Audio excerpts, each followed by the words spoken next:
हरि ओम। श्री गणेशाय नमो। श्री गणेश कुमाराय नमो। यं ब्रह्मा वरुणेन्द्र रुद्रमरुतः स्तुन्वन्ति दिव्यैः स्तवैः वेदैर्साङ्गपदक्रमोपनिषदैर्गायन्ति यं सामगा। ध्यानावस्थितगतेन मनसा पश्यन्ति यं योगिनो यस्यान्तन्न विदुषुरासुरगणदेवाय तस्मै नमः। श्रीमच्चन्दनचर्चित्वजलवपु शुक्लाम्बरा मल्लिका मालालङ्कृत कुण्डला प्रविलसन् मुक्तावलीशोभिता सर्वज्ञाननिदानपुस्तकधरा रुद्राक्षमालाधरा वाग्देवी वदनाम्बुजे वसतु मे त्रैलोक्यमाता चिरम्। मूकं करोति वाचालं पङ्गुं लङ्घयति गिरिं यत्कृपातमहं वन्दे परमानन्दमाधवं। नमो भगवते तस्मै व्यासाय मिततेजसी यस्य प्रसादात् वक्ष्यामि नारायण कथामिमम्।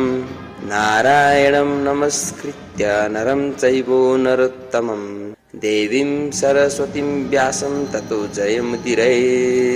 ओम।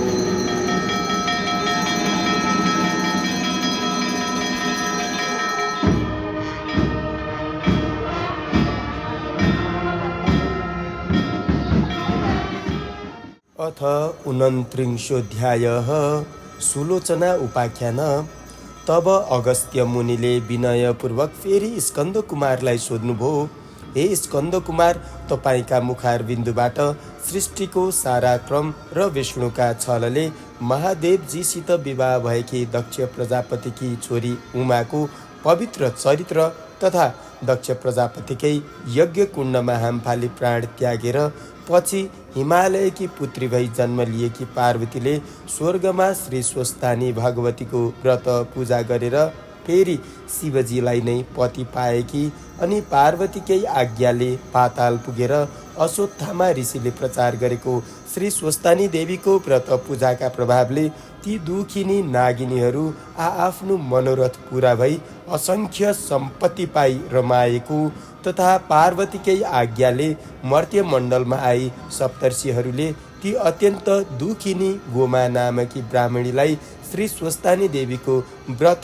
पूजा गराई लावण्य देश अर्थात् लुम्बिनी राज्यकी राजमाता बनाएको एवं श्री स्वस्थानीको निन्दा गर्दा चन्द्रावतीले पाउनासम्म दुःख पाएको र अप्सराहरूको आज्ञाले यथाशक्ति श्रद्धा भक्तिका साथ स्वस्थानीको व्रत पूजा गरेरै त्यस पूजाका प्रभावले उनलाई आफ्ना पतिका साथ मिलाएको कथा श्रद्धासहित सावधान भएर मैले सुनिसकेँ। अब गोमा ब्राह्मणीका बाद मर्त्यमण्डलमा अरू कसले श्री स्वस्थानी देवीको व्रत पूजा गरे र के कस्तो कस्तो फल पाए यस बारेमा पनि 2-3वटा कथा अरू सुन्न चाहन्छु। त्यस्ता जन पनि कोही छन् भने कृपा गरेर तिनको बारेमा बताइ बक्सियोस् भन्दा स्कन्द कुमार आज्ञा गर्नुहुन्छ।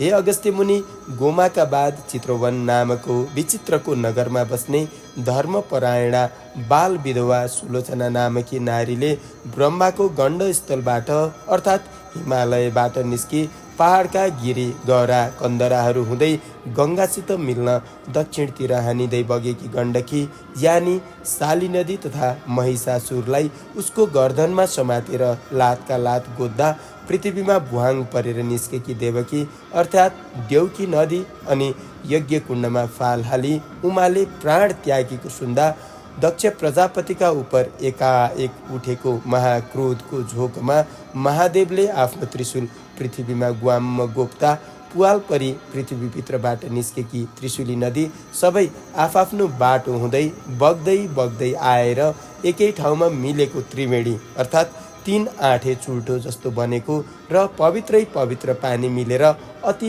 पवित्र भएको त्यो 3 नदीको दोभान्त नारायणको असाध्यै प्रिय स्थल बनेकोले नारायण भगवानले नै सबभन्दा पहिले आफैले त्यस सङ्गममा नुहाई त्यहाँ माघ भरिभरि मकर स्नान गर्नेलाई मरेपछि सरासर वैकुण्ठ पुर्याउने आफ्नो नारायणी शक्ति उहीँ घुसाएकोले त्यहीँदेखि संयुक्त रूपमा नारायणी नदी नाम पाएको ठाउँ देवघाट यानी देवघट्ट अर्थात् सामान्य मनुष्यले मकर राशिभरि सूर्य रहेको दिनमा प्रयागको त्रिवेणीमा त्रिकाल स्नान गरेर स्वर्गको बास पाए झैँ देवताहरूले वैकुण्ठको बास प्राप्तिका लागि मकरभरि नित्यै नुहाउने गरेको अनि अप्सराहरूले पनि पौष शुक्ल पूर्णिमादेखि माघ शुक्ल पूर्णिमासम्म नित्य आई नुहाउने गरेको त्यस्तो देवघाटको छेउछाउमै कुटी बनाई धुनी जगाई योगिनीको रूपमा बसी पद्मासन कसी अघि ध्रुवले झैँ ओम नमो भगवते वासुदेवाय यो मन्त्र निरन्तर जप गर्दै सूर्यको तेजमा मात्रै मन टक्क अड्याई दुस्तर्क दुश्चिन्ता दुस्तृष्णा दुर्व्यवहार बेफाँकका गफडा सारा त्यागी 12 महिना त्यस त्रिवेणीमा त्रिकालै नुहाई प्रत्येक वर्षको पौष शुक्ल पूर्णिमादेखि विधिपूर्वक माघ शुक्ल पूर्णिमासम्म उहिले गोमाले जस्तै गरी नियमपूर्वक व्रतमा रही माघ शुक्ल पूर्णिमाका दिन स्वस्थानीको विधिपूर्वक पूजा गरी 60 वर्षमा 60 वटा स्वस्थानीको व्रत पूजा र त्यसै त्रिवेणीमा 60 वटा नै माघ स्नान गरेकी पुण्यका प्रभावले ती योगिनी परलोक गएपछि जस्ती भइन्। त्यो रोचक कथा कल्प र चौगडीको बयानसहित अब म तिमीलाई सुनाउँछु। तिमी ध्यानपूर्वक चित्त लाएर कति पनि अन्य मनस्क नभई लौ सुन। हे अगस्त्य मुनि, पुनर्जन्म हुन्छ भन्ने कुरामा पूर्ण विश्वास नभइकन धर्म कर्म गर्नमा सही श्रद्धा रहँदैन। तसर्थ तिमी पहिले पुनर्जन्म हुने कारणहरू सुन। सत्वगुण, रजोगुण, तमोगुण मिलेका सूर्यका किरण रहने आकाशमा सत्वगुण प्रधान रहेको समयलाई सत्ययुग अनि रजोगुण प्रधान रहेको समयलाई त्रेतायुग तथा रज र तम मिलेर प्रधान रहेको समयलाई द्वापर युग र तमोगुण मात्र प्रधान रहेको समयलाई कलियुग भनिन्छ। सत्व भनेको असल हो, रज भनेको दण्ड हो र कली भनेको महालण्ठ हो। उक्त चारै युगको समूहलाई चौघडी भन्दछन्। यस्ता 72 चौघडीको आधा कल्प या ब्रह्माको 1 दिन हुन्छ अनि त्यति नै समय ब्रह्माको रात पनि हुन्छ। यी दुवैलाई मिलाउँदा 1 कल्प हुन्छ। त्यो आधा कल्पमा 1 अङ्कका सामु 19 वटा शून्य क्रमैले तेर्सोतिर लेख्दा त्यो एकको स्थानीय मान जति हुन्छ त्यति वर्षको हुन्छ। यी 72 वटा कलियुगमा तत्कालीन ब्राह्मणहरूले आफ्ना पुर्खा आर्यावर्तका ब्राह्मण वर्गले आफ्नै सन्तानहरूले मात्र सिद्ध गर्न सक्ने गरी थाती छोडेर गएको ब्रह्माण्ड विजयी योग शक्तिको साधना गर्न बिलासिएर च्यात्तै छोडिदिन्छन् र तिनीहरूको जे चितायो त्यही गर्न सक्ने शक्ति बिलाएपछि पहिलेका 3 युगसम्म योग बलले चुमुर्क्याइएका दानवहरूले सूर्य अस्ताएपछि राक्षसी शक्ति बढ्ने अन्धकार रातको पालो आए झैँ मौका पाएर आफ्नो दानवी भौतिक शक्तिको विकासका लागि भूमिभित्रबाट निकालिएका गोरूपधारी पृथ्वी माताका हाड रूपधारी फलाम कोइलाहरू अनि कलेजा फोक्सारूपी अरू खनिज पदार्थहरू तथा बोसरूप खनिज तेलहरू एवं सासरूपी बाफहरू निकालिएर खोक्री मरणासन्न भएर नारायण नारायण भन्दै आर्त स्वरले पुकार्न थालेकी पृथ्वीलाई देखि नारायण भगवानले त्यति नै समयका लागि पृथ्वीलाई आफ्नो प्रलय यानि डुबाउने शक्तिको प्रयोग गरी समुद्रले ढाकिदिनुहुन्छ। त्यस प्रलय कालमा पनि तातो न तातो सूर्य र चिसो न चिसो समुद्र यी दुवै नै निराधार आकाशमा आफआफ्ना ठाउँमा झुन्डियै रहन्छन्। तिनै 2 सूर्य समुद्र नै पुरुष अर्थात् भाले र प्रकृति यानि पोथी हुनाले यिनको सृष्टि कहिले भयो, कसरी भयो र यिनको विनाश कहिले हुन्छ, कसरी हुन्छ भन्ने निदो अझसम्म कसैले पनि निर्केल गर्न सकेका छैनन्। त्यसै ढाकिएको प्रलयकालको मौकामा नै प्राणीका काटिएका ठाउँमा घाउ पलाए झैँ पृथ्वी माताका सबै अङ्ग प्रत्यङ्गहरू पलाएर तयार भइसक्छन् अनि विष्णुकै शक्ति वराह प्रभुले आफ्नो वाराह शक्ति अर्थात् वार भनेको पानीलाई आ माने आसमन्तात चारैतिर ह भनेको हटाउने शक्ति प्रयोग गरी प्रत्येक वर्ष माघे सङ्क्रान्तिको 7 दिन पहिलेदेखि 7 दिन पछिसम्म गङ्गा सागरमा रहेको कपिल मुनिको आश्रममाथिको त्यो डुबाएर रहेको समुद्रको पानीलाई चारैतिर हटाएर त्यस आश्रमलाई उदाङ्ग्याए झैँ नै पुरा समुद्रको 4 भागको 1 भाग जतिमा रहेको 7 द्वीप माथिको पानी हटाइदिनुहुन्छ। त्यसै नडुबेको र डुबेर नउदाङ्ग्याएसम्मको समयलाई एक कल्प भनिन्छ। हे अगस्त्य मुनि, यस्ता कल्प कति बिते कति गनेर साध्य छैन। प्रलय हुनुभन्दा पहिलेका चौघडीहरूमा पनि वर्तमान चौघडीमा पनि कतिपय राक्षस वा दानवहरूले अथवा राक्षसी बुद्धि हुनेहरूले शिवको या ब्रह्माको आराधना तपस्या गरेर उनलाई प्रसन्न पारी पाएका वर प्रसादले उम्तिएर पाप फैलाई गठ बाँधी सज्जन धर्मात्माहरूलाई पिर्नासम्म पिरे भने बीचमा पनि विष्णुले आफ्नो शक्तिद्वारा इच्छा अनुसारको अवतार लिएर ती सारा दुष्टहरूलाई मारी सज्जन धर्मात्माहरूको र धर्मको रक्षा पनि गर्नुहुन्छ। त्यसरी प्रलयकाल हुँदा पृथ्वी डुबेको अवस्थामा पृथ्वीका चर अचर स्थलचर र नवचर प्राणीहरू स्वात्तै डुबेर मर्छन् र तिनका प्रेतात्माहरू वा प्रेतरूपहरू आफआफ्नो गुण रूप आकार प्रकार धर्म कर्म पाप पुण्य बोकेर दूरदर्शनका पात्रहरू वायुमा स्थित बिजुलीमा विचरण गरे झैँ आफआफ्नो वंशका साथ मिलेर सूर्यलोकमा अर्थात् सूर्यका असङ्ख्य किरणहरूमा नै फलभित्र उसको स्वाद गुण पौष्टिक तत्त्व नदेखिने गरी रहे झैँ रहेका हुन्छन्।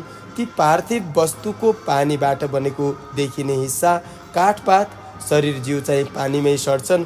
नदेखिने तत्त्वहरू जति आकाशमा उड्छन् र सूर्यका बिजुलीमा फ्लापीमा अक्षरहरू चाहिँ थन्कन्छन्। पछि फेरि कालान्तरमा डुबेको स्थल देखिएपछि पुरुष सूर्य र प्रकृति यानि पानीबाटै बनेको पृथ्वीको मेलमिलापको तारतम्यबाट उनै पहिलेकै सृष्टि दोहोरिन्छन् र दोहोरिरहन्छन्। आमाको शरीरका सामानहरूले बनेको देहका वस्तुहरू देखिन्छन् र त्यसै देहलाई आधार मानेर रहेका बाबुका गुणहरू देखिँदैनन्। अर्थात् शरीरमा नदेखिने जति बुद्धि आदि गुणहरू बाबु सूर्यका हुन्। एकै आमा बाबुका सन्तान र एकैचोटि एकै ठाउँमा जन्मेका दुई बालक पनि भिन्न भिन्न स्वभावका भिन्न भिन्न आकारका, कोही सपुत त कोही कपुत, कुनै पापी त कुनै धर्मात्मा भएका चाहिँ पूर्व जन्ममा जस्तो कर्म गरेर आफ्नो कर्मका साथ सूर्यलोकमा यानि सूर्यका असङ्ख्य किरण रूपी लोकमा किरणकै स्वरूपमा मिलेर रहेको थियो। त्यही किरणले नै बाबु बन्नेको शरीरमा वायु चढे झैँ चढी उसको शरीरको तातोमा मिली उसलाई असिन पसिन पारी तताई आमाको रगतलाई आमा बाबुकै आकारमा जमाउने जोरनका साथै भ्रूणको विकास गरी सञ्चालन गर्नका लागि स्वाँ गर्दै पलस्त परेकी आमाको गर्भमा आत्मा नामको बिजुलीको रूपमा आफूमा सञ्चित रहेको उसका पूर्व जन्मका संस्कार र सौर बिजुलीमै रहेका काम क्रोधादि अदृश्य गुणहरू साथै प्रवेश गर्छन् अनि त्यसमा रहेको स्वसिद्ध शक्तिले आमाको गर्भको विकृत रगतलाई आमा बाबुकै आकारमा जमाउने सञ्चालन गर्ने बढाउने हुर्काउने बुढ्याउने मराउने र जहाँबाट आएको हो उहीँ पुर्याउने काम गर्छ। याद राखे कि बाबुमा चढेको त्यो किरणवासी धर्मात्मा भए पर सरेको 7 रातसम्मको रगतमा अडिँदैन। 8औं रातदेखिको रगतमा पापीहरू अडिँदैनन्। 14औं रातमा केवल महापुरुष मात्र अडिन्छन्।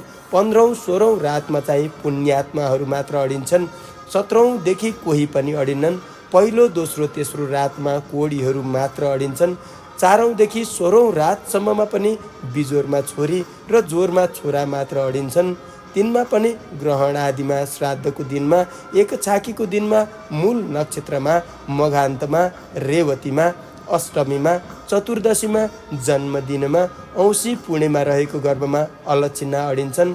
7 रातसम्म पापी मात्र अडिने पापी रगत शरीरमा रहने हुनाले त्यतिखेर ती पितृकार्यका लागि चोखिँदैनन्। प्राय 90% गर्भ यसै 7 रातभित्रै रहेका हुन्छन्। तसर्थ जहाँबाट आएको हो त्यहाँ फर्कनलाई यहाँ कस्तो कस्तो कर्म गर्नुपर्छ पहिलेको सञ्चित अभ्यासले त्यस्तै कर्म गर्छ र त्यस्तै कर्म गर्न ऊ रमाउँछ र गर्छ पनि। यसैको नाम स्वभाव हो। त्यसैले भिन्न भिन्न किरण लोकबाट आएका उही जातका पनि भिन्न भिन्न प्राणी वा मनुष्यको भिन्न भिन्न स्वभाव यस प्राणी जगतमा भएको हो। तसर्थ त्यो प्राणी जबसम्म विष्णुको कृपा पात्र हुँदैन तबसम्म त्यसै भुमरीमा चक्कर लागिरहन्छ। यसैलाई शिशुमार चक्र अर्थात् जन्मनु र मर्नुको फेरो भनिन्छ। पुराणमा जति देवता र जति लोक छन् ती सबै त्यो शक्ति हुने सूर्यका विभिन्न किरणकै नाम हुन् भनी वेदमा बताइएको छ। अर्थात् वेदका तिनै कुरालाई पुराणमा प्रस्ट्याइएको हो। हामी प्राणीहरू केवल सूर्यको प्रकाशलाई मात्र देख्दछौँ र तीद्वारा प्रकाशित वस्तुलाई जान्दछौँ मात्र। प्रकाश नपरेको वस्तुलाई देख्दैनौँ। प्रकाशलाई अन्धकारले छेक्दैन। निष्पट्ट अन्धकारमा आफ्ना सामुको आफ्नो हातलाई पनि हामी देख्दैनौँ, तर धेरै टाढा बालिएको आगोलाई देख्छौँ। त्यसकारण सूर्यका किरणहरूमा भएका शक्तिहरूलाई जान्नु नै ज्ञान हो। यस्तो यो ज्ञान प्राप्त गर्नका लागि जसरी युवतीको युवकमा र युवकको युवतीमा उनको भित्री अन्तस्करणमा निरन्तर तन्मनस्कता रहन्छ, त्यस्तै तन्मनस्कता आकाशभरि ढाकिरहेको सूर्यको तेजमा 12 वर्ष रहिरह्यो भने त्यो तेज हृदयभित्रै झल्कन्छ र सकल ज्ञान प्राप्त हुन्छ। यस्तो जनलाई ज्ञानी भन्दछन्। ज्ञानीलाई पापले छुँदैन, शिशुमार चक्रको फेरो रहँदैन, यसैलाई विष्णुको कृपा पनि भनिन्छ।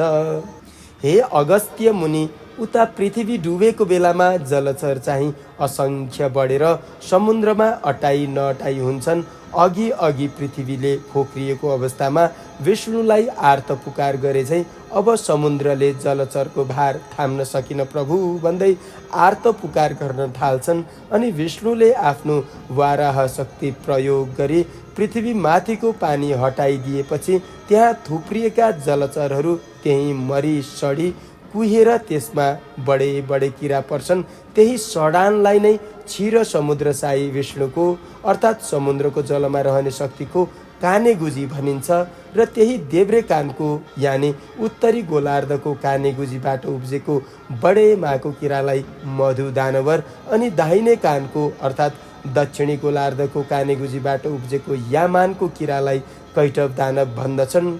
विष्णुकै नाभिकमल यानि सृष्टिको केन्द्रस्थल नाइटोबाट उम्रेको अर्थात् समुद्रैको लेदो छिपछिपे पानीबाट उब्जेको पृथ्वी, जल, तेज, वायु, आकाश रूप नालको माथि खिलेको कमल पुष्प अर्थात् ती पञ्चमहाभूतको सामूहिक शक्ति मिली आकाशमै प्रकट भएको ब्रह्म नामको ब्रह्मा कहिने चैतन्य शक्तिलाई र त्यसको उद्भव स्थानलाई भताभुङ्ग पारी पृथ्वीलाई दबदबे पानीमै डुबाइराखी त्यहाँ दानव देश बनाउलान् जस्ता ती प्रबल दानव किरालाई हटाउन ब्रह्माका स्तुतिले प्रसन्न भएकी योग मायाले ध्यान गरी जगाइएका अर्थात् शरीर धारण गराइएका स्वयं विष्णु शक्तिलाई नै 5000 वर्ष लाग्यो र पनि नसकिएर विष्णु हैरान भई बसेको बेलामा ती किराहरू चम्किँदै सोहोरिएर आफ्नो नगिच नगिचाइ उफ्रँदै उधुम मचाउँदै ए पाजी के नाप्न सक्छस् नाप भन्दा विष्णुले बाचा बधाई तिमीहरूलाई मारेर पृथ्वीलाई सफा पार्न सकौँ भन्दा ती किराहरूले जलमा त हामीलाई मार्न त सक्दैनस्, थलमा हाम्रो शक्ति कमजोर हुने हुनाले पहिले पृथ्वीको पानी सुका अनि मात्र मार्न सक्लास् भन्दा इन्द्रलाई 12 वर्ष पानी नपार्ने आज्ञा दिई त्यहाँको पानी सुकाई अनि मात्र आफ्ना दुवै काखमा अर्थात् उत्तरी गोलार्धकालाई र दक्षिणी गोलार्धकालाई बायाँ र दायाँपट्टि नगिचै नगिचै राखी ती सारा किरालाई आफ्नो चक्र चलाई मारी ब्रह्मालाई डुब्नुबाट जोगाउनु भयो र तिनै मरेर सडेका जल जन्तुका हाड गोडका थुप्रेले पहिलेका दर्के पानीले र पहिरोले खिथेप्सिएका पहाडहरू चुलिए, भूमि मलिलियो। फेरि ब्रह्मा शक्तिले अघि सूर्यमा गइरहेका वंशहरू आफ्ना गुण स्वभाव आकार प्रकार लिएर सूर्यका प्रत्यावर्तन शक्तिले पृथ्वीमा फर्कन थाले। यसरी अचरहरू आइसकेपछि भ्यागुत्वले पानी घोडाले पानी मान्छेले जलथल दुवैमा सास फेर्न र अडिन सके झैँ पृथ्वीमा अडिन सक्ने मत्स्यकै नामले पुकारिने जलमानुषको रूपमा पैदा भएर मानिसहरू र अरू प्राणी पनि समुद्रकै प्राणीमा जन्म लिएर मात्स्य न्यायबाट बच्न पृथ्वीमा आई निर्धक्कसँग रहन थाले र पानीमै जस्तो मैथुनी सृष्टि चलाउन थाले। पृथ्वीमै जन्मथलो हुनेको पानीमा सास फेर्ने शक्ति हरायो। त्यसै उसले प्रथम अवतार प्रभु मत्स्य रूप धारणम भनिन्छ। यसैलाई नै ब्रह्माको मानस सृष्टि अर्थात् जलचरलाई थलचर बनाउने इच्छा शक्ति पनि भनिन्छ। यिनैमा पहिलेका शास्त्र ज्ञाताहरू आफआफ्नो ज्ञान लिएरै जन्मने हुनाले उनैले फेरि पहिलेका शास्त्र विद्या कलाहरू प्रचार गर्दछन्। यसै उसले सबै स्थिति पूर्व कल्पकै जस्तै कल्पै पिच्छे दोहोरिन्छन्। जसरी प्रत्येक ऋतुमा पोहोरकै दृश्य दोहोरिन्छन्, त्यसरी नै प्रत्येक कल्पमा पहिलेकै कल्पका वस्तु, चिजबिज, नरनारी, तिनका आकार प्रकार, गुण अवगुण, ऋतुका तारतम्य उनै दोहोरिरहन्छन्। यद्यपि उग्र पाप भोग्नका लागि मात्र मानव, प्राणी, भूत, प्रेत, पिशाच आदि र तिर्यक योनि यानि तेस्रो शरीर भएका प्राणी भएर जन्मे पनि तिनमा आफआफ्नो वंशीय गुण र वंश चलाउने शक्ति हुँदैन। त्यसको संस्कार उसको आदि योनिको नै रहन्छ। हे अगस्त्य मुनि, जसरी समुद्रमा रहने सागरको पानी सूर्यका तापले ताती बाफ बनेर सगरमा पुगी ओम खम ब्रह्म, ओम माने सत्व रज तम यी तीन गुण मिलेको, खम माने आकाश नै, ब्रह्म माने ब्रह्मा हो भन्ने वेदको यो अन्तिम निर्णय अनुसार नै आकाशमा थुप्रिएको त्यो बाफ नै सूर्यमा रहेको बलाहक नामको शक्तिले बादल बनी, त्यही बादल नै बलाहकको स्वामी इन्द्र शक्तिले चिसो पानी बनी, पिपिरी बजाउँदा चेपबाट चेपिएर निस्केको मुखभित्रको त्यो तातो हावा नै बाहिरको खुला चिसो बतासमा ठोकिँदा आवाज निस्के झैँ बादल माथिको तातो हावा चेपिएर मेघभित्रको चिसो हावामा मिल्दा बादल गर्जने, दर्शन ढुङ्गा माथि दर्शन ढुङ्गा बजार्दा झिल्का निस्किए झैँ बादल माथिको तातो बतासको वेग मेघभित्रको चिसो हुरीमा ठोकिँदा ती दुवैको आघातको वेग जुधेर जुधाइको बीचमा परेको पानीलाई चट्याङ बनाउँदै चम्कने बिजुलीले ठेली पानीको रूपमा मेघ, पानी, विद्युत, बतास र आकाशको संयुक्त शक्ति नै जलसायी साकार विष्णु हो।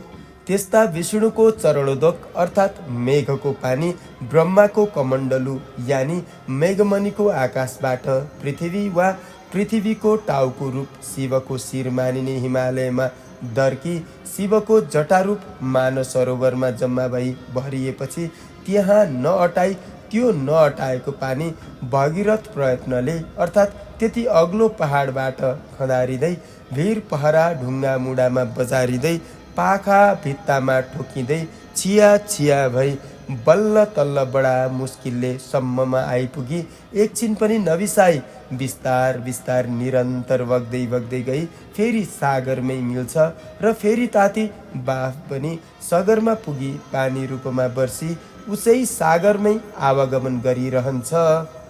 बाफ बन्दा पानी नदेखिए पनि पानी मरेको अर्थात् बिलाएको हुँदैन।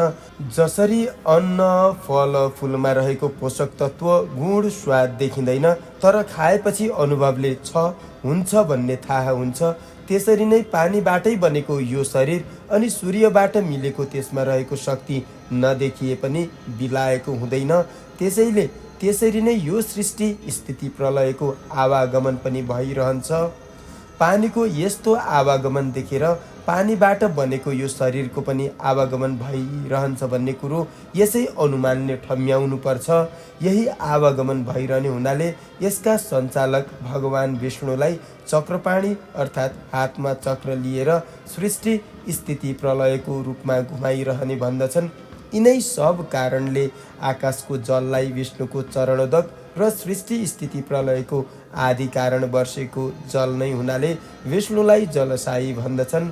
क्षीर सागरमा शेषशय्या गरी सुतेका लक्ष्मीयुक्त अर्थात् क्षीर माने दूध झैँ सेतो प्रकाशमय, सागर माने अथाह आकाशमा व्याप्त विद्युत नै निराकार विष्णु हो र त्यस विद्युतमा निहित शक्ति नै लक्ष्मी हो भने प्रकृति रूप जललाई अँगाली मेघ रूप धारण गर्ने शक्ति सम्पन्न विद्युत चाहिँ विष्णुको साकार रूप हो।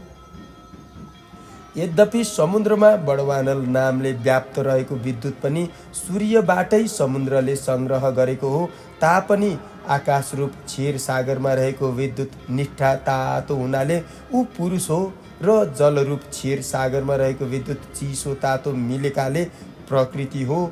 पुरुष भाले हो र प्रकृति पोथी हो। भाले पोथीको मेलबाटै सृष्टि क्रम चल्ने हुनाले दुवैको विद्युत तातो मिली एउटै आत्मा बने पनि भाले पक्षको शक्तिलाई परमात्मा भनिन्छ र पोथी पक्षको शक्तिलाई जीवात्मा भनिन्छ। परमात्माले शरीर सञ्चालनका लागि आवश्यक पर्ने बल, विद्या, बाणी आदि समस्त शक्ति दिए पनि तिनलाई प्रयोगमा ल्याउने काम जीवात्माले गर्छ र त्यस कर्मको भोग पनि जीवात्माले नै भोग्छ। परमात्मा त केवल उसका कामको साक्षी मात्र भएर रहन्छ। यसैले हामी झुटो बोल्दा साथसाथै साक्षीले झुटो झुटो भन्ने बकिरहेको हुन्छ। एउटै आत्मा भए एकैचोटि दुई कुरो बोक्न सक्ने थिएन भन्नेहरूलाई द्वैतवादी भन्दछन्। र आखिर समुद्रले धारण गरेको विद्युत पनि सूर्यकै बिजुली त हो नि। जसरी अरू शक्ति दिए त्यो दैत्य शक्ति पनि दिए, ऊ दिन्छ मात्र स्वयं भोग गर्दैन भन्नेहरूलाई एकेश्वरवादी भन्दछन्। हे अगस्त्य मुनि, अहिलेसम्मको मेरो भनाइले त्यो विष्णु त जडात्मक पो रहेछ भन्ने भान तिमीलाई पर्यो होला।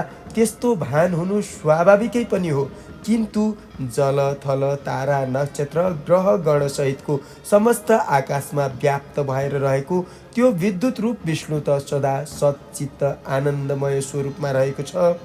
तसर्थ आफ्ना भक्तहरूले त्यो तेज रूपमा शङ्ख, चक्र, गधा, पद्म लिएका, पीताम्बर पहिरेका मनुष्य आकारको रूपमा ध्यान गरे या स्तुति प्रार्थना आर्त पुकार गरे भने आफूमा हारेको चित्तमा नै चैतन्य शक्तिद्वारा भक्तले चिताए जस्तै प्रत्यक्ष रूपधारी भक्तहरूको आपत्ति टारिदिनुहुन्छ, आशीर्वाद दिएर दुःख हरिदिनुहुन्छ।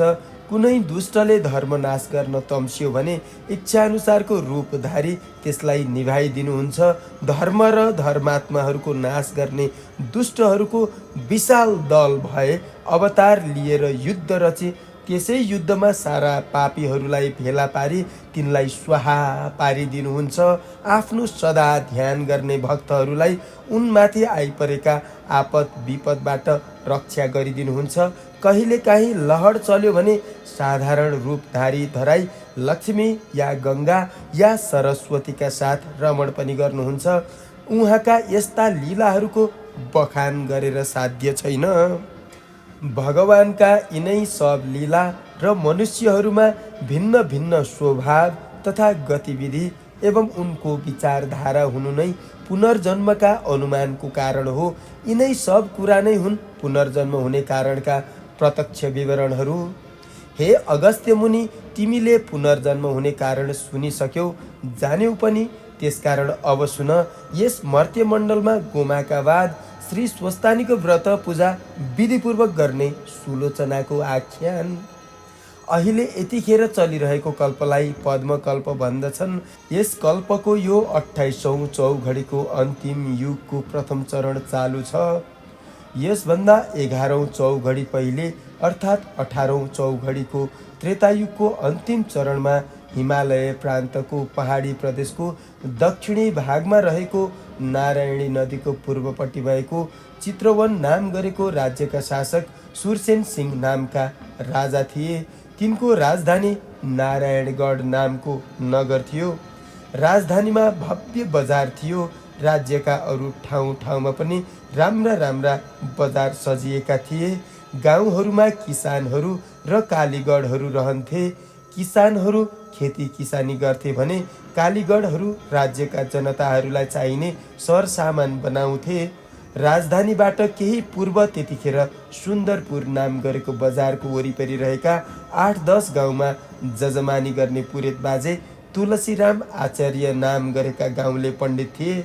उनी हँसमुख, मिलनसार, परिआउँदा अरूलाई सकेको सघाउने, चतुर्मासाभरि गाउँवासीलाई पुराण सुनाउने अनि वैशाख, पुरुषोत्तम, कार्तिक एकादशीका महात्म्यहरू पनि ती महिनामा वा तिथिहरूमा बताउने, ती व्रतहरूको उद्यापन तथा पूजा पाठ अनि श्राद्ध, न्वारन, व्रतबन्ध, विवाह आदि पनि शुद्धसँग विधिपूर्वक गराउने, परिआउँदा सप्ताह पनि भन्ने अनि हात हेर्ने, कुण्डली हेर्ने, चिना टिप्पण लेखिदिने तथा बिस्तुर नजाने झारफुके काम पनि गर्ने एवं टपरटुइया घरेलु ओखती पनि गरी टोपल्ने हुनाले उनी उनका जजमानहरूका अत्यन्त प्रिय पात्र थिए। तिनकी मनोरमा नामकी धर्मपरायणा पत्नी थिइन्। उनले 2 छोरा मनी छोरी पाइन्। ती छोरी असाध्यै राम्री थिइन् र तिनका हेरिरहँ जस्ता आँखा हुनाले सबैले उनलाई सुलोचना भन्दथे।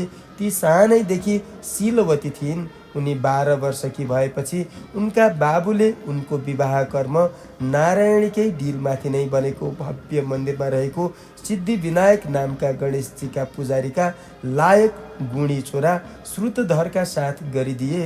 त्यस बेलाको रीतिअनुसार पर नसरिकन घर नपठाउने चलन हुनाले बाबुले छोरी अन्माएनन्।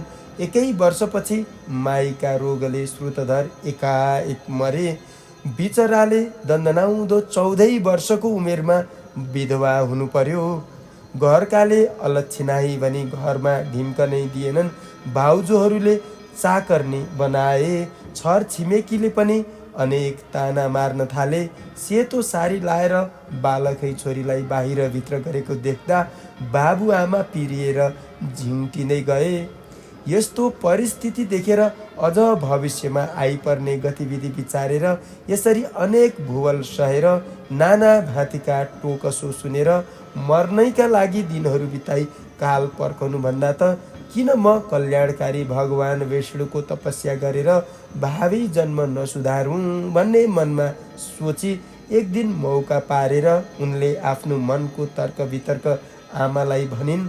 आमाले बाबुलाई सुनाइन्। तर बाबुले यसो मनमा गमेर छोरीको विचार त ठिकै हो भन्ने ठानी उसको इच्छा पुर्याइदिने तारतम्यमा लागे।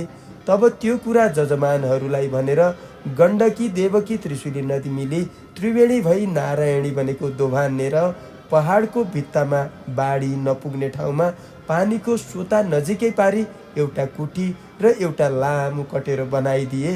त्यसपछि उनको रक्षा र सेवा अनि हेरचाहका लागि 7वटी अधवैश्य विधवाहरूलाई उही उसै कटेरोमा राखी छोरीलाई कुटीमा बसाली। जजमानहरूलाई भनेर ती सबैलाई खानपानको सारा व्यवस्था मिलाइदिए। त्यसपछि ती बाल विधवा सुलोचना त्यसै कुटीमा बसेर सांसारिक सारा व्यवहार तजेर कामोत्तेजक विषय वासनाका बेफाका तर्क वितर्क गर्न र मनुष्य मण्डलीमा रहेर फतर्का मार्न च्यात्त छाडी त्यो 3 पवित्र नदी मिलेकोले त्रिवेणी नाम पाएको त्यस दोभानमा दिनहुँ तिनै काल प्रातः मध्याह्न र साँझ नुहाएर आई कुटीमा बसी पद्मासन कसी निश्चल सोझो घाँटी गराई दुवै आँखाको हेराइलाई नाइटोमा पुर्याई सूर्यको जाजुल्य तेजलाई आकाशभरि नै ढाकिएको सम्झी त्यस तेजमा मात्रै ध्यान अटल पारी त्यसै तेज राशिलाई विष्णुको स्वरूप मानी ओम नमो भगवते वासुदेवाय भन्ने यो विष्णु मन्त्र मात्रै जपी नारायणकी अति भक्तिनी योगिनी भएर अत्यन्त कठिन तपस्या गर्न थालिन्। उनी त्यहाँ सधैँ असल आचरणमा रहन्थिन्। कहिल्यै कसैको फोकटिया सङ्गत गर्दैनथिन्। ध्यानमा तल्लीन रहेको बेलामा को आयो को गयो उनलाई पत्तो रहँदैन थियो।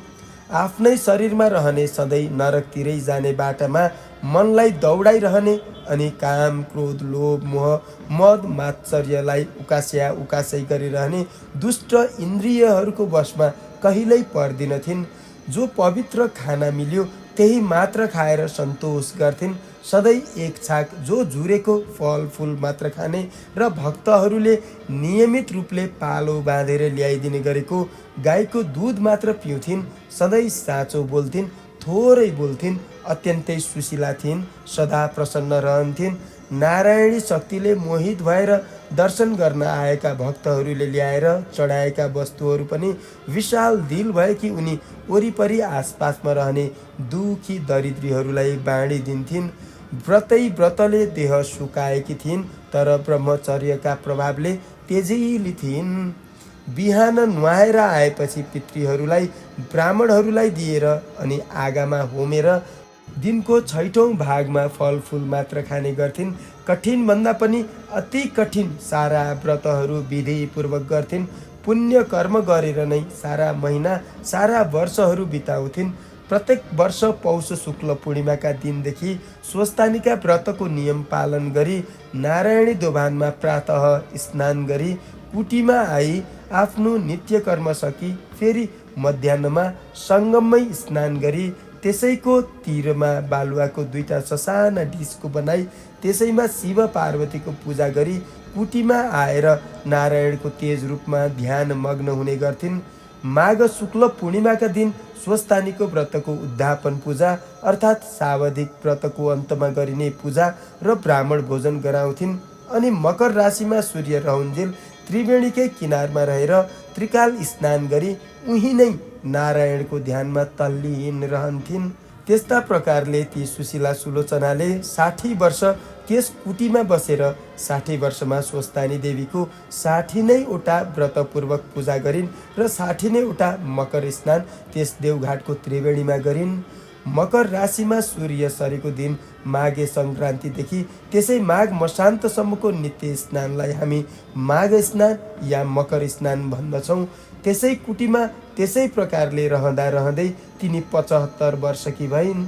स्वस्थानीको 60औं पूजाको अन्त्यमा स्वयं स्वस्थानी देवी नै उनका सामु मात्रै प्रकट भएर त्यहाँ रहेका सबैले सुन्ने गरी, हे तपस्विनी, तिम्रो श्रद्धा भक्ति विश्वासपूर्वकको 60वटा अटुट पूजाले म अत्यन्त प्रसन्न भएँ। अब तिमी यो मकर स्नान सकेर आगामी फागुन शुक्ल पूर्णिमाका दिन मध्याह्न कालमा यस नारायणीको सङ्गममा नै कम्मर कम्मर पानीमा 3 डुबुल्की लाएर सूर्यलाई हात जोडी लामो स्वरले ओम भन्दा भन्दै यो शरीर यहीँ त्यागेर आत्मा शरीरले सरासर वैकुण्ठ जाऊ भनी स्वस्थानी देवी अल्पिन्।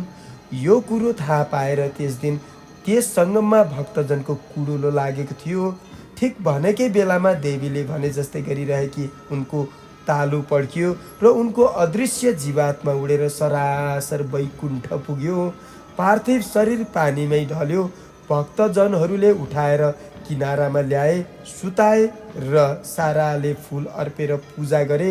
अनि खलियोका खलियो दाउराको चिता बनाएर त्यसमाथि त्यो मृतदेह राखी सबैले मिली आफ्ना घरबाट ल्याएका पाथीका पाथी घिउ लासमाथि खन्याएर एउटा भक्तले दागबत्ती दियो र दशगात्र क्रिया पनि गरिदियो तथा नियमपूर्वक बरकी पनि गरिदियो। त्यसपछि तिनै भक्त पुत्रकी आमाले नै त्यस आश्रमको नाउँ नारायणी आश्रम राखी त्यहीँ त्यसै गरी रहन लागिन्। भक्तहरूले सुलोचनाको स्मृतिको लागि साधु सन्त तीर्थयात्री विद्यार्थीहरूका लागि त्यहाँ सदाव्रत राखिदिए।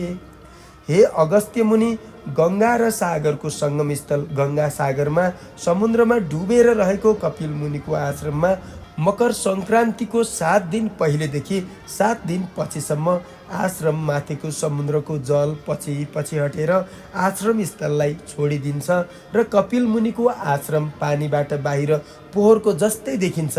त्यसै गरी हरेक कल्पान्तमा पहिले पृथ्वीलाई डुबाएर रहेको समुद्रको पानी पछि पछि सरेर पृथ्वीलाई डुबाउन छोडिदिन्छ त फेरि पहिलेका कल्पकै उही सृष्टि स्थिति उस्तै प्रकारले दोहोरिने हुनाले आजसम्म पनि त्यो नारायणी आश्रमको परम्परा उसै गरी चलि नै रहेको छ।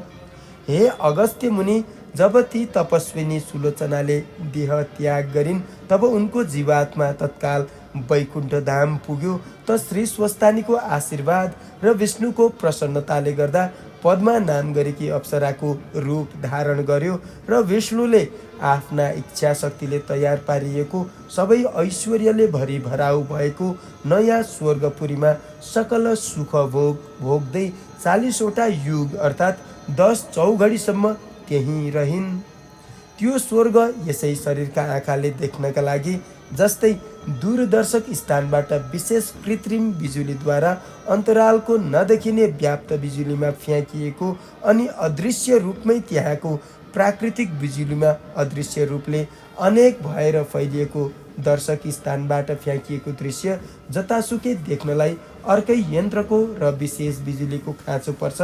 त्यस्तै अन्तरालको बिजुलीमा अदृश्य रूपले रहेको त्यो स्वर्ग देख्नलाई पनि तपस्याले आफ्नै शरीरमा उपार्जन गरेको दिव्य दृष्टि चाहिन्छ। त्यो दिव्य स्वर्गपुरीमा 40वटा युग बिताएपछि एक दिन एकाएक टुप्लुक्क त्यहाँ आइपुगेका ब्रह्माले आफ्ना इच्छा शक्तिले उनको त्यो पद्मा शरीरलाई अत्यन्त राम्रो रूप र जिउडालको शरीरमा परिवर्तन गरेर आफ्नै लोकमा लगी तिलोत्तमा नाम राखिदिनुभयो र भन्नुभयो, हे तिलोत्तमा पुत्री, तिम्रो यो अति राम्रो रूप राशिलाई देखेर म आफै पनि आश्चर्यचकित छु। त्यसकारण म तिम्रा पुण्यका प्रतापले बनेको यो शरीरलाई कहिल्यै पुण्य क्षय नहुने, बरु बढ्दै जाने तथा सारा ऐश्वर्यले भरिभराउ भएको परमधाम सूर्यलोकमा पठाइदिन चाहन्छु, जहाँ गएर तिमी आकाशमा सूर्य भगवान रहन्जेल यस्तै रूप र जीवडालले सकल सुख भोग भोग्दै रहिरहनेछौ। यस्तो सूर्यलोकमा पठाउन मैले मात्रै हुँदैन, समस्त देवताहरूको पनि सम्मति चाहिन्छ। तसर्थ तिमी देवताहरूलाई प्रसन्न पार्न उनीहरूका कट्टर शत्रु असाध्यै बलिया अचेल अजनाब देश अर्थात् भारतवर्षको मगध प्रान्तको विन्ध्याटवीको बीचमा रहेको अम्बिकापुरलाई राजधानी बनाइरहेका सुन्द तथा उपसुन्द नाम गरेका दानवलाई आफ्ना नक्कल झक्कलले मोहित पारी परस्परमा भिडाई मारेर आऊ। अनि म त्यस कामले प्रसन्न भएका देवताहरूको सभा बसाई तिमीलाई सूर्यलोक पठाउने प्रस्ताव सभामा राख्छु। तिम्रो कामले रिझिएका देवताहरूले अवश्यै मेरो प्रस्ताव स्वीकार्नेछन्। तब म तिमीलाई सूर्यलोक पठाइदिनेछु भनेर हराएपछि ती तिलोत्तमा बनेकी सुलोचनाले तब तुरुन्तै ती दुई दैत्यलाई मार्न त्यो ब्रह्मलोकबाट वीणा हातमा लिएर योग मार्गले अर्थात् जहाँ चितायो उहीँ पुगिने शक्तिले जहाँ ती दानव रहन्थे उहाँ पुगिन् र त्यहाँको पवित्र जल भएकी रेवा नदीको जलमा नुहाएर कलेजी रङको सारी पहिरेर रङ्गमिल्दो चौबन्दी चोलो लाएर सारा श्रृङ्गार पटारका सामानले सजिएर पाउजेब र करधनी छमछम पार्दै चुराहरू छनछन छन्काउँदै पहाडी सोताका नजिकै रहेको अशोक वृक्षको मुनि फेदमा रहेको केही अग्लो चेप्टो ढुङ्गामाथि बसेर सेतो चमेलीको फुलले बनेको गजरा शिरमाथि मेहराब आकारले सजेर रङ्ग बिरङ्गका गुण केसरीका लहरा चुल्ठामा लड्काएर कञ्चन हारले कण्ठ सजाएर हल्लने लुर्कन कानमा लगाएर सुनिरहँ जस्तो मिठो गीत गाउँदै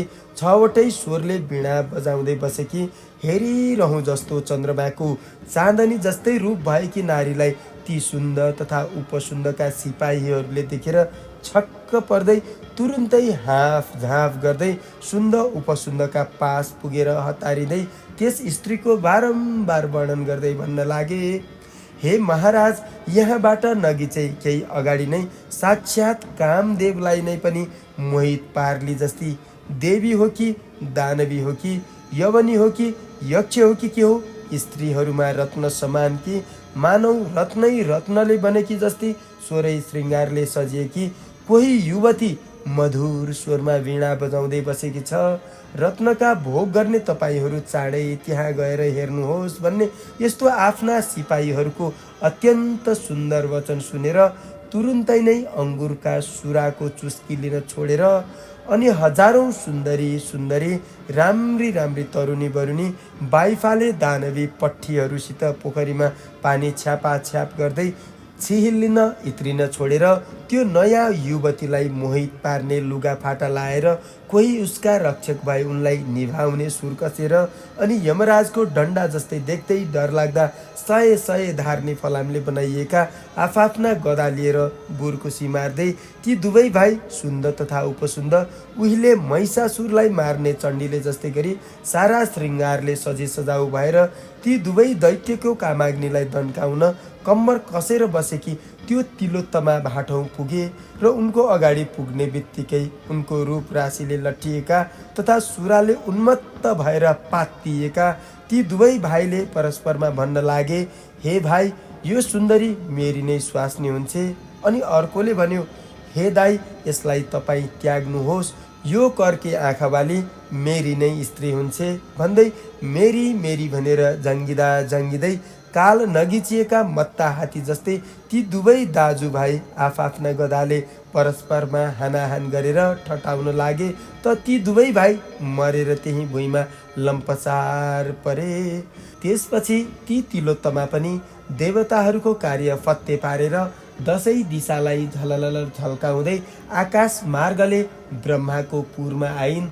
अनि उनका त्यस कामले अति सन्तुष्ट भएका ब्रह्माजीले देवताहरूको सभा बसाएर ती तिलोत्तमाका कामको वृत्तान्त बताएर उनीहरूबाट तिलोत्तमालाई सूर्यलोक पठाउने अनुमति पाएपछि ब्रह्माले भन्नुभयो, हे सुन्दरी, अब उपरान्त तिमीलाई यस्तै रूप यस्तै उमेरकी रहिरहने गरी बस्ने ठाउँ सूर्यको रथमा दिएँ।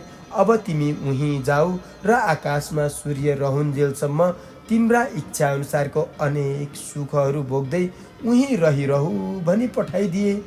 तसर्थ कल्याण चाहनेले समयको सदुपयोग गर्नुपर्छ। यस्ता प्रकारले त्रिवेणीको सङ्गमस्थल नारायणीको तटमा रहेर स्वस्तानीको 60वटा व्रत पूजा र 60वटै मकर स्नान तथा 60 वर्षसम्मको नारायणी तटको निवासको पुण्य फल मिलेकोले मरेपछि ती सुलोचना ब्राह्मणी वैकुण्ठ पुगेर पहिले पद्मा भइन्, अनि अप्सराहरूमा उत्तम तिलोत्तमा भइन् र अन्तमा सूर्यलोकको बास पाइन्।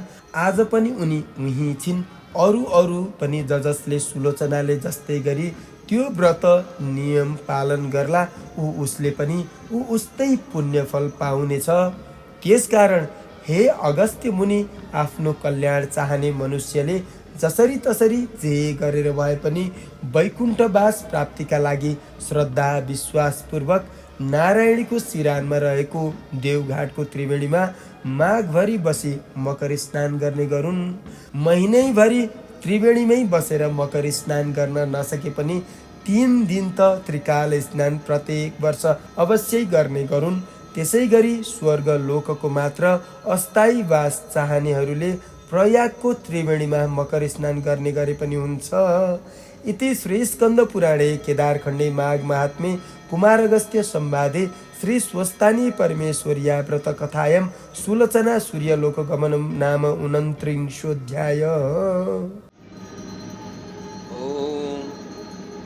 उपनयतु मंगलमुव सकल जगन मंगलालय श्रीमान दिनकर किरण निबोधित नव नलीन दल निवेक्षण कृष्ण काले वर्षतु पर्जन्य पृथिवी सस्यशालिनी देशोऽयं क्षोभरहितो ब्राह्मणा सन्तु निर्भया अपुत्रा पुत्रिणः सन्तु पुत्रिणः सन्तु पौत्रिणः निर्धना सधना सन्तु जीवन्तु शरदं शतम् तत्रैव गंगा यमुना च तत्र गोदावरी सिन्धु सरस्वती च तीर्थानि सर्वाणि वसन्ति तत्र यत्राच्युतोदार कथा प्रसंग या कुन्देन्दु तुषारहार धवला या शुभ्रवस्त्रावृता या वीणा वरदण्ड मंडितकरा या श्वेत पद्मासना या ब्रह्माच्युत शंकर प्रभृति वीरदेवै सदा वंदिता